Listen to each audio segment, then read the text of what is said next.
Hello દોસ્તો, Mahesh computer technology YouTube ચેનલમાં આપનું સ્વાગત છે। આજે આપણે વાત કરીશું પીડીસીનું ફોર્મ છે તે ક્યાં મળશે, કેવી રીતે અને એનું ફોર્મને ફિલઅપ કરવાની વિગતો કઈ કઈ છે એને જરા સમજી લઈશું।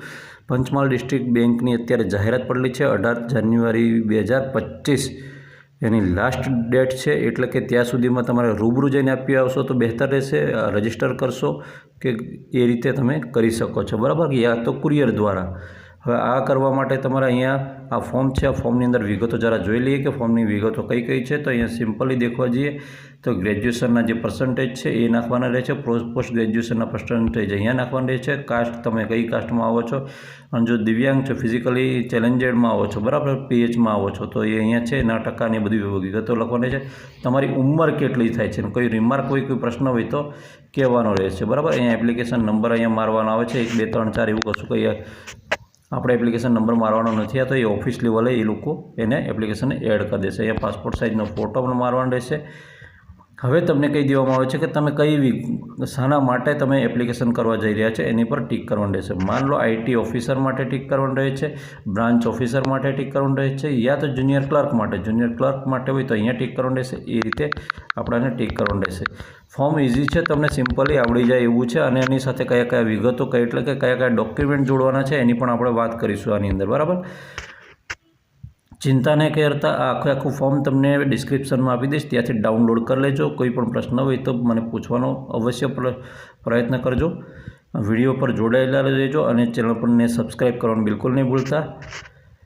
તમારું નામ છે એ ફૂલ નામ અહીંયા લખી દેવાનું રહે છે, બરાબર। આની અંદર શ્રીમાન કે શ્રીમતી આવું બધું કશું કંઈ એ લખવાનું નથી, સીધું કેપિટલ લેટરની અંદર તમારું નામ છે એ આની અંદર લખી દેવાનું રહેશે, ઓનલી હેન્ડ રાઇટિંગથી, બરાબર, કે આને કંઈ પીડીએફને એડિટ કરીને અંદર કમ્પ્યુટરે જ નાખવાનું નથી।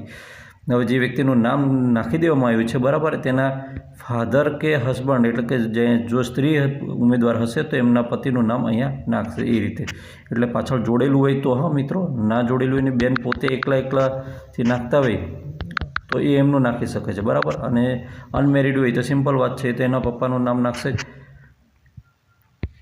હવે કેટેગરીની વાત કરે છે કે તમે જનરલ કેટેગરીમાં આવો છો, એસસી ઓબીસી એસટી કઈ કેટેગરીમાં આવો છો, બરાબર। એની કાસ્ટની અંદર દેખવા જઈએ તો એ લખવાનું રહે છે, અને સબકાસ્ટ છે એની પણ અહીંયા વિગત તમારે જણાવવાની રહેશે, બરાબર। ડેટ ઓફ બર્થ તમારી જન્મ તારીખ છે DDMMYY એ રીતે લખવાની રહેશે। એ જ છે તમારે અહીંયા સમય કાઢવાનો રહેશે, 31/12/24ના રોજ તમારી ઉંમર કેટલી થાય છે એ ઉંમર, એના વર્ષ છે, મહિના અને દિવસો આના ખાલી જગ્યાઓમાં લખવાની રહેશે, બરાબર। આ 3માં એ પ્રમાણે લખવાનું રહેશે। તમે જેન્ડરની અંદર દેખવા જાઓ તો મેલ છો કે ફિમેલ છો એની વાત કરી દીધી છે કે તમારે કયું લાગુ પડે છે એ તમારે એની અંદર ટીક કરવાનું રહેશે, બરાબર। આ બધાની અંદર માર્ક જ કરવાનું છે, ટીક માર્ક કરવાનું છે। પછી મેરિટલ સ્ટેટસ, તમે મેરિડ છો કે અનમેરિડ છો, બરાબર, એ છે કે વિડો છો એ છે। સેપરેટેડ હોય તો સેપરેટેડ, એવું કશું નથી। પછી ફોન નંબર છે, ફોન નંબરની વિગત છે। લેન્ડલાઇન નંબર હોય તો લેન્ડલાઇન, અત્યારે લેન્ડલાઇન લગભગ કોઈની પાસે ના હોય, મોબાઈલ નંબર બધા પાસે હોય, એટલે મોબાઈલ નંબર તમારે બતાવી દેવાનો રહેશે। તમારું બધાનું પર્સનલ ઈમેલ આઈડી અહીંયા હશે એટલે ઈમેલ આઈડી પણ અહીંયા દર્શાવી દેવાનું રહેશે, જો હોય તો, હા, 99% હોય છે। પછી ફિઝિકલ ચેલેન્જર, જે શારીરિક ખોડખાપણ ધરાવતા વ્યક્તિ છે એમને શારીરિક ખોડખાપણનો પ્રકાર અંદર દર્શાવવાનો રહેશે ને એના ટકા કેટલા છે, એટલે કે એવા ઉમેદવારો પણ આની અંદર, દિવ્યાંગ ઉમેદવારોને પણ આની અંદર બેંકમાં નોકરી કરવાની તક અવશ્ય મળે છે, એટલે તેઓ પણ અરજી કરી શકે છે, બરાબર। તમારું કાયમી સરનામું છે અહીંયા લખી શકો છો, અને એ લખ્યા પછી તમારો તાલુકો, ડિસ્ટ્રિક્ટ, પિનકોડ, સ્ટેટ, આપણે ગુજરાત છે એટલે ગુજરાત જ રહેશે।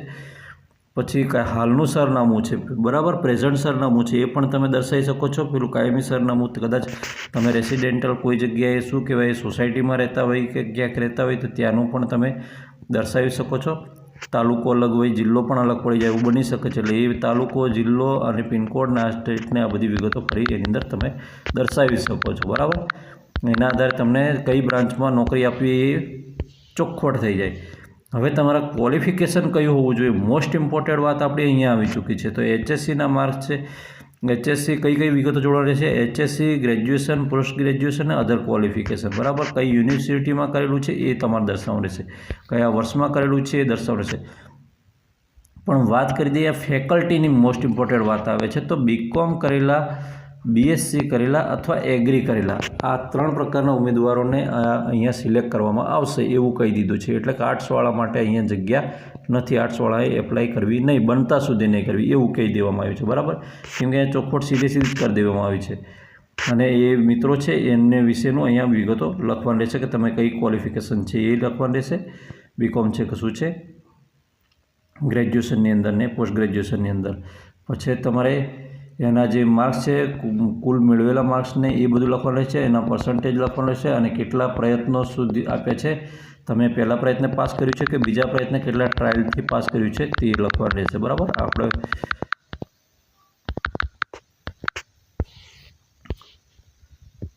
એના પછી છે 12મો પોઈન્ટ છે અધર ક્વોલિફિકેશન. તમારી પાસે કોઈ કોમ્પ્યુટરનું બીજું કોઈ ક્વોલિફિકેશન હોય, દાખલા તરીકે CCC કરેલું છે, પોસ્ટ ગ્રેજ્યુએશન ડિપ્લોમા કોઈ કરેલો છે, બરાબર, અથવા કોમ્પ્યુટર કોઈ કોર્સ કોઈ કોર્સ કરેલો છે, તો એ કોર્સની વિગત અહીંયા દર્શાવી દેવાની રહેશે. બરાબર, અને તમે કોઈ જગ્યાએ જોબ કરો છો અત્યારે હાલ, બરાબર, તો એ જોબની ઇન્સ્ટિટ્યૂટનું નામ લખવાનું રહેશે કે હું ફલાણી ઇન્સ્ટિટ્યૂટમાં જોબ કરું છું, તમારો ત્યાંનો હોદ્દો શું છે એ દેખવાનું છે, અને ત્યાંની તમે મેળવી રહેલા છો એ સેલેરી લખવાની રહેશે. બરાબર, અને ક્યાંક તમે રજિસ્ટ્રેશન ઓફ એમ્પ્લોયમેન્ટ એક્સચેન્જ, તમે કોઈ જે રોજગારની અંદર નામ નોંધણી કરાવી હોય તો યસ કરવાનું રહેશે, નહીં કરાવી તો નહીં કરવું, નો કરવાનું રહેશે.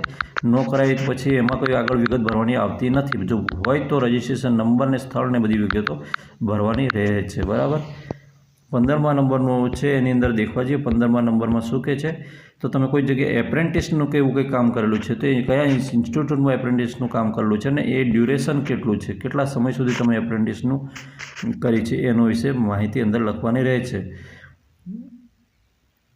પછી are you appointed the state position, હા, અને એવું કહે છે કે અહીંયા તમે જે તે પોઝિશન છે એટલે કે હોદ્દા માટે તમે એપ્લાય કરી રહ્યા છો એના માટે તમે કમ્ફર્ટેબલ છો અને એના માટે તમને કોઈ બી જગ્યાએ કોઈ પણ જગ્યાએ બ્રાન્ચમાં પોસ્ટિંગ કરવામાં આવે તો તમે તે પસંદ કરશો, સિલેક્ટ કરશો કે પછી નહીં પસંદ કરો એ પૂછે છે. તો આપણે યસ જ કરવાનું રહેશે, નો તો કરવાનું આવતું નથી કેમ કે આપણે નોકરી મેળવવા માટે અરજી કરી છે. એપ્લિકેશન પછી અહીંયા કહે છે ડીડીની વિગતો છે, જે પાછો એના કોઈ પૈસા રિટર્ન નહીં આપવામાં આવે. ડીડી નંબર છે, ડેટ છે, ઇસ્યુ બ્રાન્ચ છે, કઈ બ્રાન્ચે ઇસ્યુ કરેલું છે, એનો કોડ છે, એ વિગતો અહીંયા લખવાની રહેશે. ઓકે મિત્રો, તમને એમ લાગે છે કે હજુ પણ કંઈક વિગત છે તો હા તમને કહી દઉં છું મિત્રો, આપણો અહીંયા બાહેધરી પત્ર છે. અહીંયા બાહેધરી પત્રને હું અત્યારે વાંચતો નથી પણ આ તમને સીધી ભાષામાં કહી દઉં. આ બાહેધરી પત્ર છે કે હું ફલાણી મુદ્દો છે ને આ બધી વસ્તુ છે, ઓકે છે ને એ પ્રમાણે કામ કરીશ. આપણું સ્થળ લખી દેવાનું રહેશે, ડેટ કરી દેવાનું રહેશે, સિગ્નેચર મારી દેવાનું રહેશે અને ફૂલ નેમ લખી દેવાનું રહેશે કેન્ડિડેટનું. બરાબર, અને અહીંયા અરજી અધૂરી, મોસ્ટ ઇમ્પોર્ટન્ટ વાત છે કે અધૂરી વિગતોવાળી અરજી માન્ય રાખવામાં આવશે નહીં અને સ્વપ્રમાણિત અરજી એટલે કે જે ડોક્યુમેન્ટ છે સ્વપ્રમાણિત તમારે એટેચ કરી દેવાનું રહેશે, એટેચ કરવાનું રહેશે. હવે તમારે જે કોપી ઝેરોક્સ કે મૂકવાની થાય છે એટલે કે આ ફોર્મ તો તમારે એક ફોર્મ ફિલઅપ કરવાનું રહેશે અને ફોર્મની પછી આ આટલી વસ્તુ જોડવાની રહેશે. એ કયું છે, એક LC જોડવાનું રહેશે. શું છે, પછી HSCનું જોડવાનું રહેશે. HSC graduation, post graduation, semester wise કે એના માર્કશીટ છે, માર્કશીટ જોડવાનું. બરાબર, કાસ્ટ સર્ટી જોડવાનું રહેશે. પછી જો દિવ્યાંગ હોય તો એટલે કે ફિઝિકલ એજ હેન્ડીકેપનું જો સર્ટિફિકેટ હોય તો સિવિલ સર્જનનું જોડવાનું રહેશે અને જો કોમ્પ્યુટર સર્ટી હોય તો એ જોડવાનું રહેશે. અને કોઈ જગ્યાએ તમે રજિસ્ટ્રેશન કરાવ્યું હોય બરાબર એમ્પ્લોયમેન્ટમાં, રોજગાર કચેરીમાં, તો એ જોડવાનું રહેશે. ના હોય તો પ્રશ્ન જ નથી. આધાર કાર્ડ જોડવાનું રહેશે અને અનુભવ હોય કોઈ જગ્યાએ બ્રાન્ચમાં તમે કામગીરી કરી છે બરાબર, તો એનો અનુભવ હોય તો એ એક્સપિરિયન્સ સર્ટિફિકેટ એની અંદર જોડવાનું રહેશે. અને અધર સર્ટી એ તમને એવું લાગે કે એ સિવાયનું બીજું કોઈ સર્ટી જોડવું છે તો જોડી શકાશે. આટલા ડોક્યુમેન્ટ્સ જોડીને બને ત્યાં સુધી રૂબરૂ ત્યાં પહોંચીને અને આપી દેશો એ બહેતર રહેશે.